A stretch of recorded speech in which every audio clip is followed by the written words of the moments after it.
Jangan lupa subscribe, like, komen, dan share YouTube TVRI Bengkulu. Dan nyalakan loncengnya ya. Ya pemirsa, kembali lagi tentunya di Dokter Kito bersama Kita Sehat. Nah tadi dokter pertanyaannya adalah antara obat cacing yang kita dikasih nih biasanya dari puskesmas dan kita beli nih, apakah itu sama aja dokter atau mungkin lebih bagus dari puskesmas? Jadi kalau untuk obat cacing itu kurang lebih sama ya. Kalau infeksinya cacingan yang disebutkan tadi, biasanya obatnya sama. Beruntungnya adalah obatnya sama ya. Cuman memang beberapa jenis obat itu berbeda di kemasannya ya.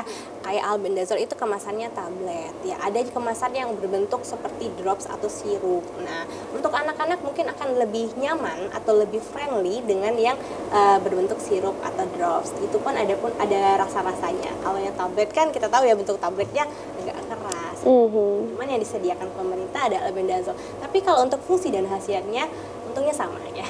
Sama ya dok ya. Yang penting basmi cacing gitu ya. Baik dokter Betty, silakan dokter untuk kembali melanjutkan. Jadi kalau ini tadi kita bahas obatnya ya. Jadi sebenarnya selain obat cacing, yang penting juga adalah bagaimana melakukan perilaku hidup bersih dan sehat ya. Jadi bantu slide-nya. Nah, perilaku hidup bersih dan sehat itu yang seperti apa nih dok? Jadi kita tahu cacing itu kan menularnya dari telur tadi ya, mungkin dari masuk ke kulit. Nah itu biasanya pertama dari tidak memakai alas kaki. Itu biasanya anak-anak nih, sering sekali anak-anak yang berani kotor itu baik, katanya seperti itu ya tagline-nya, berani kotor itu baik. Tapi kotor yang seperti apa ya, itu harus ditinjau dulu ya.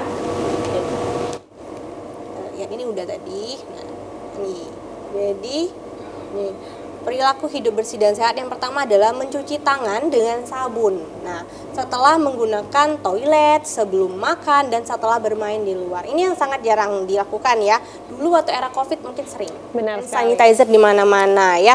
Apa pegang apa sedikit, pegang apa sedikit langsung cuci, langsung bilas. Sekarang kayaknya udah agak jarang ya. Tapi ini tidak boleh dilupakan ya. Mencuci tangan dengan sabun. Kenapa dengan sabun dok? Nggak cukup dengan air. Karena sabun itu ada antiseptiknya yang untuk membasmi kuman, termasuk salah satunya adalah cacing. Dan tekniknya pun harus benar ya. Jadi kalau sembarangan nggak boleh. Nih tekniknya ini dia. Langkah cuci tangan yang baik ya, ada namanya tepung selaci puput. Nah ada 6 langkah. Tepung selaci puput apa aja dok? Yang pertama telapak tangan digosokkan. Telapak tangan. Pung adalah punggung tangan digosokkan ya. Lalu sela-sela jari itu harus digosok-gosokkan. Lalu C-nya kunci kedua tangan seperti pada gambar. Lalu U-nya putar kedua ibu jari. Lalu putar kedua ujung jari atau buku-buku jari ya. Ini dilakukan selama 60 detik dengan sabun ya. Setelah itu dibilas. Nah ini salah satu preventif yang sangat penting. Kalau kami OSC dulu pendidikan selalu harus dibahas. Cuci tangan tidak boleh tinggal. Karena ini hal yang sangat sepele tapi sangat berdampak ya. Jadi tidak boleh ditinggalkan. Kemudian apalagi nih, setelah mencuci tangan, jangan menyentuh atau memasukkan benda-benda ke mulut tanpa mencuci tangan terlebih dahulu. Makan makanan yang matang atau sudah dimasak dengan baik, termasuk minum air yang sudah direbus atau air yang matang ya.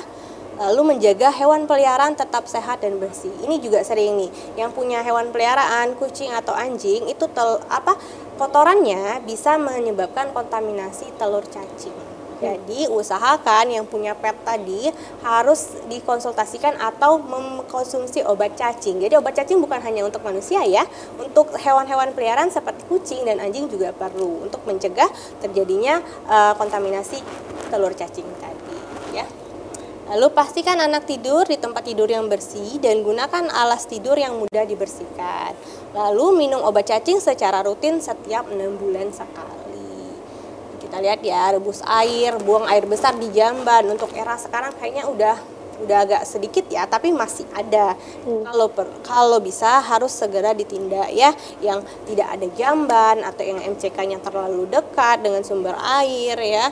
Kemudian menjaga kebersihan makanan dari hinggapan lalat, jangan jajan sembarangan, dan memakai alas kaki.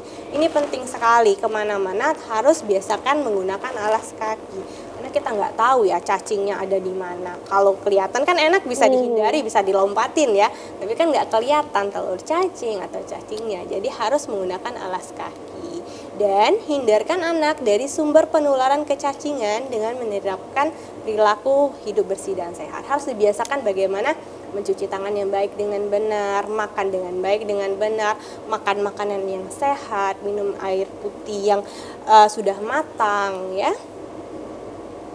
Oke, pengendaliannya tadi ya, PHBS, ini juga salah satunya menggunting kuku. Ini sering nih dilupakan nih. Benar sekali. Aduh, males dok menggunting kuku, apalagi yang perempuan-perempuan nih yang masih sekolah nih biasanya kuku panjang kan cantik dok. Saya bisa pakai nail art, saya bisa pakai inai.